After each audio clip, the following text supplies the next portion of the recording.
Hi, I'm reading Why the Church of the Nazarene Should Be Fully LGBTQ plus Affirming. This is chapter 77, Writer's Gridlock, Shall We Honor His Life and Legacy, by Michael Lodahl.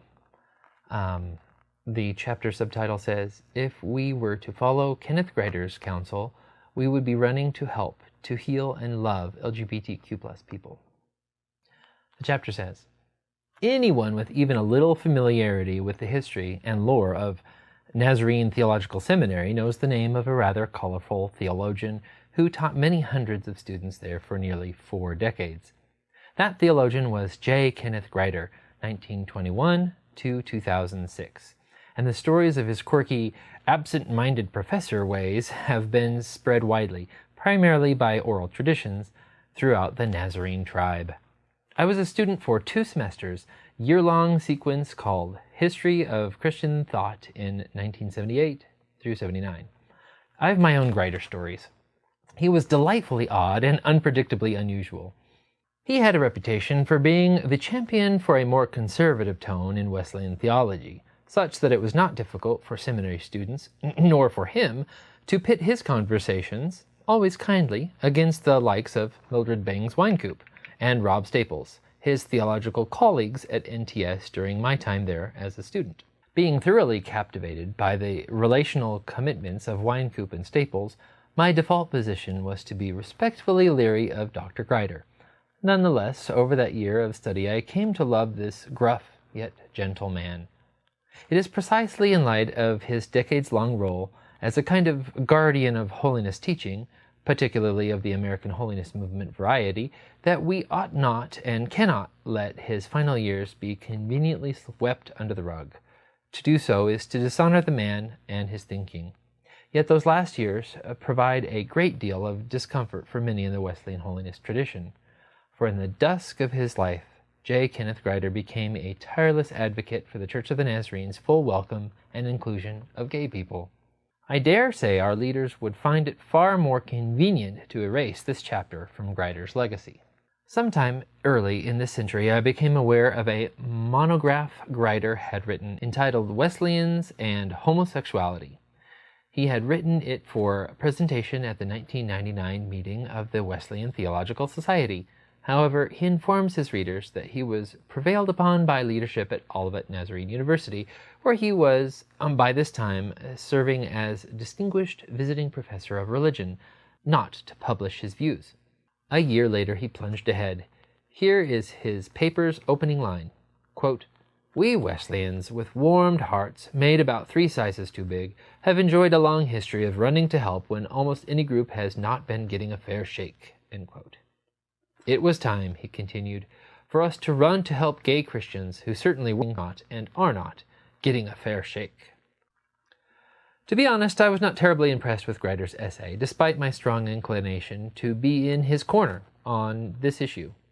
My regret then was that his monograph took what I thought to be an overly simplistic approach to the matter. My regret now is that I stayed conveniently silent while he was sticking out his neck in ways that he knew would tarnish his name and reputation in Wesleyan holiness circles. But there he was, coming running to help, to lend his voice for Christian people who experienced, and yes, interpreted, themselves to be attracted to people of their same sex. What I propose to do in what follows is to highlight some of the strongest passages in Grider's monograph, and to lend my voice to his. Is the least one can do for one's teacher. Quote, "He being dead yet speaketh," unquote, from Hebrews 11:4. Grider was often blunt in expression. Quote, "Born as gays? Yes, we used to suspect it. Now we know it most especially from a study of DNA strips." End quote. Grider cites the research of a widely known, sometimes controversial, geneticist Dean Hammer, 1951 to present, who was an independent researcher at the National Institute of Health from 1976 till his retirement in 2011.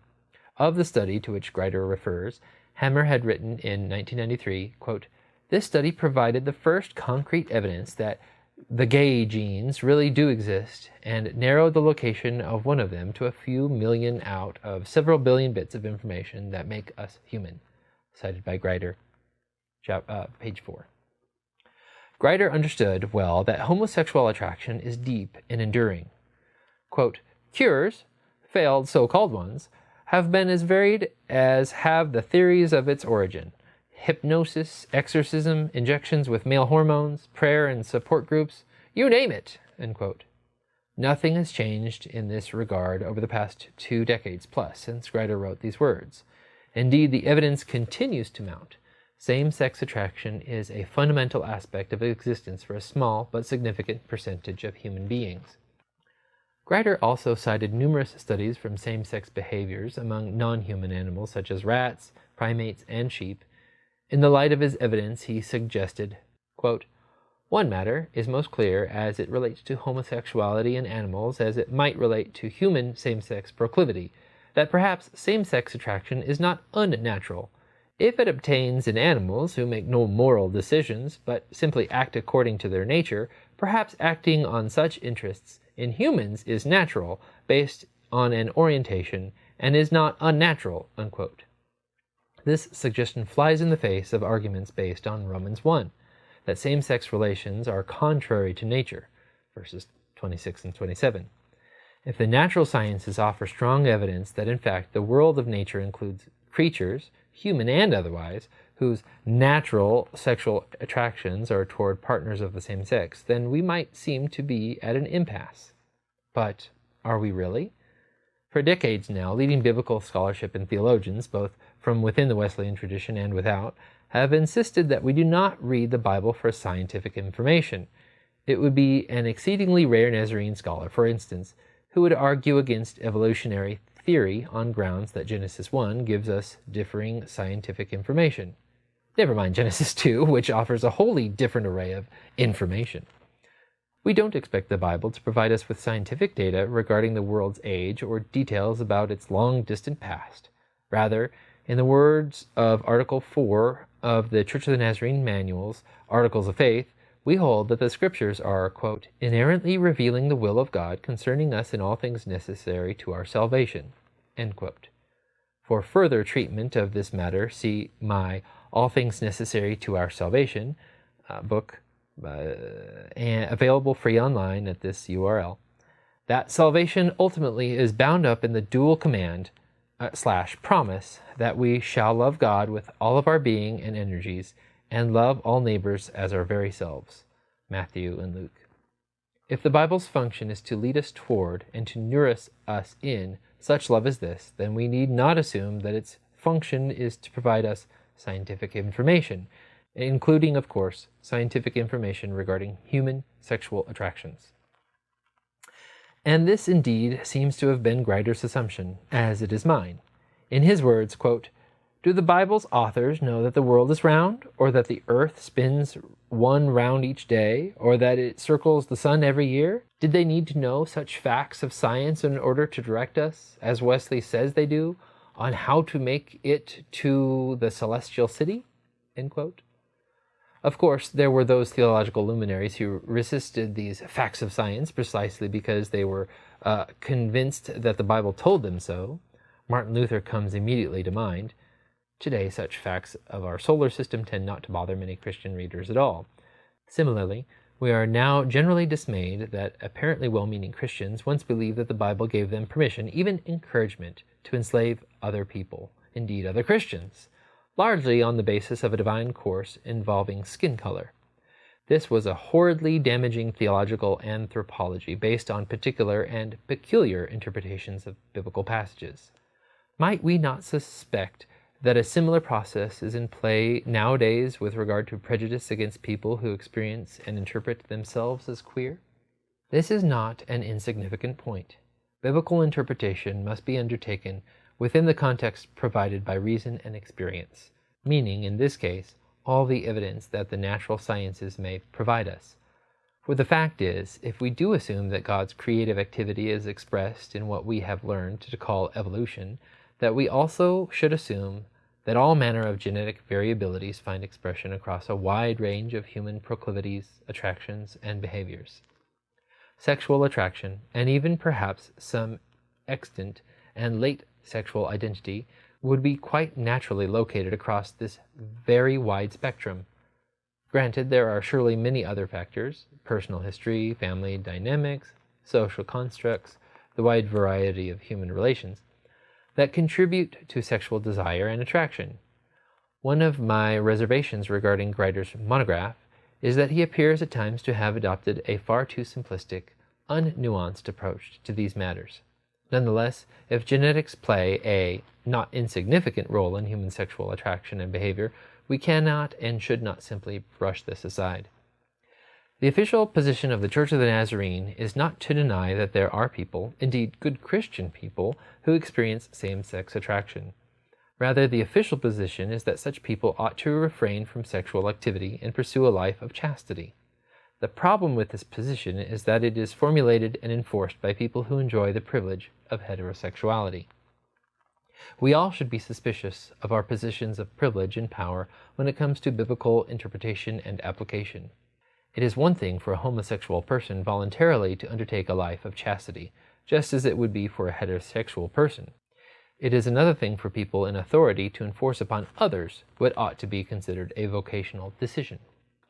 In 1978, Letha Dawson Scanzoni and Virginia Ramey Mollencott authored a book entitled "Is the Homosexual My Neighbor?" This is a profoundly misleading title. We should immediately add that their reply to this question was a hearty yes. So why is the question misleading? Certainly, it was a play on the question asked of Jesus in Luke 10:29, "Who is my neighbor?" According to the logic of this question, if I am given a working definition of neighbor, I may proceed to identify what people are situated outside the neighbor category. But Jesus answered the question with the well-known parable about the compassionate Samaritan, at the end of which Jesus utterly transformed the question. Who proved to be the neighbor to this person in need? No longer is neighbor a term to be defined in such a way that some person or people might be considered outside the category.